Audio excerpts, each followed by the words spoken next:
मैं कविता। मैं आप लोगों को अपना पूरा नाम नहीं बता सकती। मेरी उम्र 29 साल की है। मैं इसी शहर की रहने वाली हूँ। ऐसा होता है ना कि जब हम छोटे होते हैं तो हमें बड़े होकर क्या बनना है उसके सपने देखने लगते हैं। किसी को डॉक्टर बनना है, किसी को इंजीनियर, कोई वकील बनना चाहता है, तो कोई पुलिस में भर्ती होना चाहता है। मेरे सपने कुछ अलग थे। मैं जो बनना चाहती हूँ उसके बारे में कोई कल्पना भी नहीं कर पाएगा। मैं एक गरीब मगर एक इज्जतदार परिवार में पैदा हुई थी। माँ बाप टीचर थे। नसीब फूट गए थे हमारे जो तेरी जैसी बहू मिली। जब से आई है पूरे घर को खा गई है। रोजाना हर बार वो इन सब बातों का इल्जाम मुझ पर डालती थी और मैं उसकी एक बात नहीं सुनती थी, किसी चीज पे रिएक्ट नहीं करती थी। पति को खा गई मेरे। हाँ, और एक बेटा है, 6 महीने में एक बार घर पर आता है। हे भगवान, ना जाने क्या पाप किए थे मैंने। इस बुढ़ी को लगता है इसने मेरी शादी किसी ऋतिक रोशन से करवाई है। बेचारी सच्चाई नहीं जानती ना ये अपने बेटे की, यानी कि मेरे पति की। कविता प्लीज, मुझे ये सब बिल्कुल पसंद नहीं है। प्लीज मुझ पर रहम करो। मेरे किसी काम का नहीं है, मगर फिर भी उससे मैं अपना काम निकलवा ही लेती हूँ। अरे ओ महारानी, मेरा खाना खत्म हो गया है, प्लेट वगैरह उठा ले, दवाई का वक्त हो गया है। सुन रही है? प्लेट ले जा। अरे ओ महारानी, अरे ओ महारानी। जादू नहीं किया था मैंने उस पर कोई भी, सिर्फ डराकर अपने कदमों में रखा हुआ था, एक खिलौने की तरह। हे भगवान, उठा ले, उठा ले मुझे, उठा ले।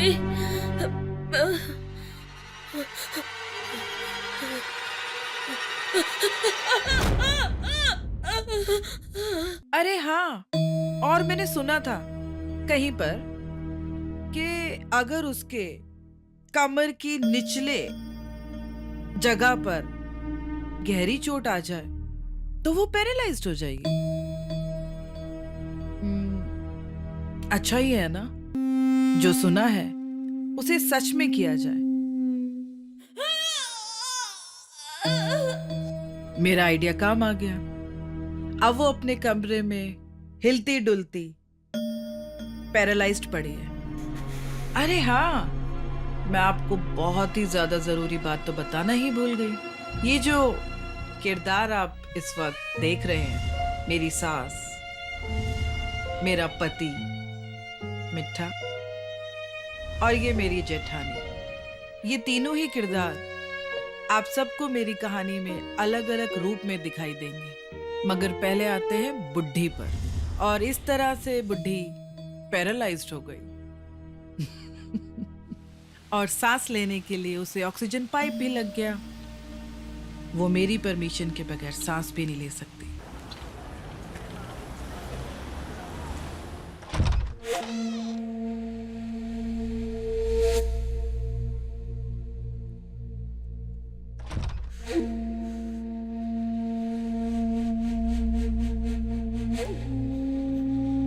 क्या हुआ मम्मा?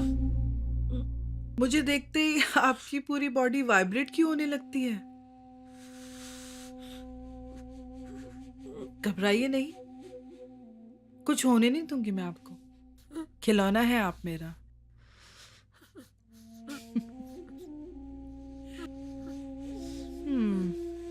ओ मेरी मम्मा, बस बस बस बस। ओ मेरी मम्मा, मेरी मम्मा। ओहो, मत रोइए। क्या बच्चों की तरह रोने लग जाती हैं आप भी? मम्मा, आप जानती है ना जो बंदा मैंने रखा है आपकी नर्सिंग के लिए, जो आपकी साफ सफाई करता है।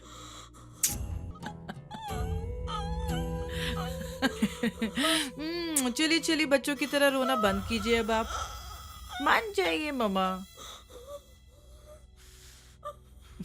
कहीं ना कहीं थोड़ी सी सेडिस्ट भी हूं मैं। सेडिस्ट का मतलब दूसरे लोगों को तकलीफ देना और तकलीफ में देखकर उन्हें मजे लेना। ये थी मेरी छोटी सी कहानी। बोलो ना मम्मी, आप ठीक तो हो ना? कविता आपका ठीक से ख्याल तो रखती है ना?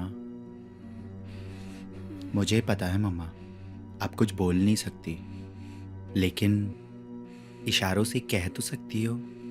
मुझको आपकी बहुत फिक्र रहती है और उतना ही मैं इस घर में आने से डरता हूँ। कहना मैं बहुत कुछ चाहता हूँ मम्मी, मगर मेरी जुबान होकर भी मैं कुछ बोल नहीं पाता। काश मम्मा, यू नो मम्मा, काश सब कुछ पहले जैसा हो जाता। काश सब कुछ फिर से शुरू हो जाता, हमारी जिंदगी फिर से शुरू हो जाती। काश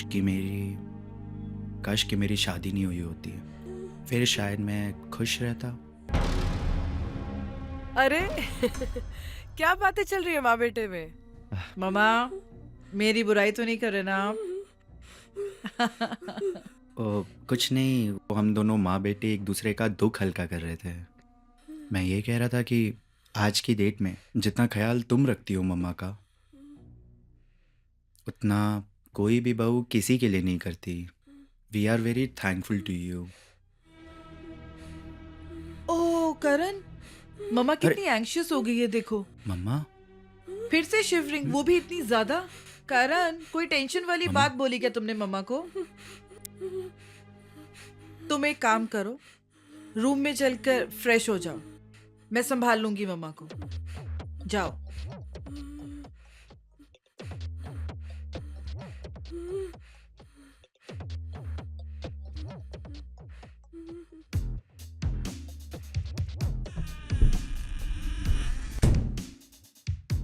ओल्ड साइकिल, बेडरूम में जाओ और जाकर तैयार हो जाओ। पूरे 4 महीने के बाद आए हो। कविता प्लीज, मुझे ये सब बिल्कुल पसंद नहीं है। प्लीज मुझ पर रहम करो। भिखारियों का घर है ये। जब शादी हुई थी तब बिजनेसमैन थे, पैसों में खेलने वाले लोग थे। शादी के बाद बिजनेस ही ठप हो गया। बाप कर्ज लेकर ही मर गया। एक सास दे दी है जो बीमारी से मरे जा रही है। कुछ भी है ही नहीं इस घर के अंदर। देखो, भूतों का घर है ये। खाली खाली घर पूरा। और ये जो 2 फ्रिज है, चलते ही नहीं है। डब्बा है डब्बा ये। क्यों? किस लिए? क्योंकि कर्ज में सब कुछ ही बिक गया। कोई भी लग्जरी आइटम्स है ही नहीं इस घर के अंदर।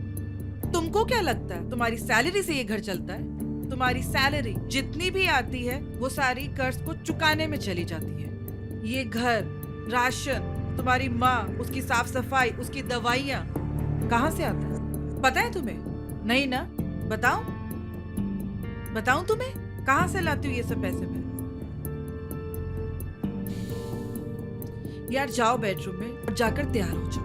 मेरा मूड मत खराब करो। कविता, मुझको माफ कर दो।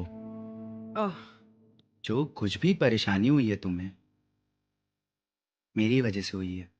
तुम ऐसे घर में आ गई, बिजनेस में लॉस हो गया, हम कंगाल हो गए। बट क्या ये मेरी गलती है? मैं तुमसे 1000 बार कह चुका हूं कविता। जब शादी हो रही थी तब मैं पापा को अपनी सच्चाई बताने से डर रहा था। तो अब मुझसे डर। Stop wasting my time Karan sweetheart. Room में जाओ और जाकर के तैयार हो जाओ। जाओ।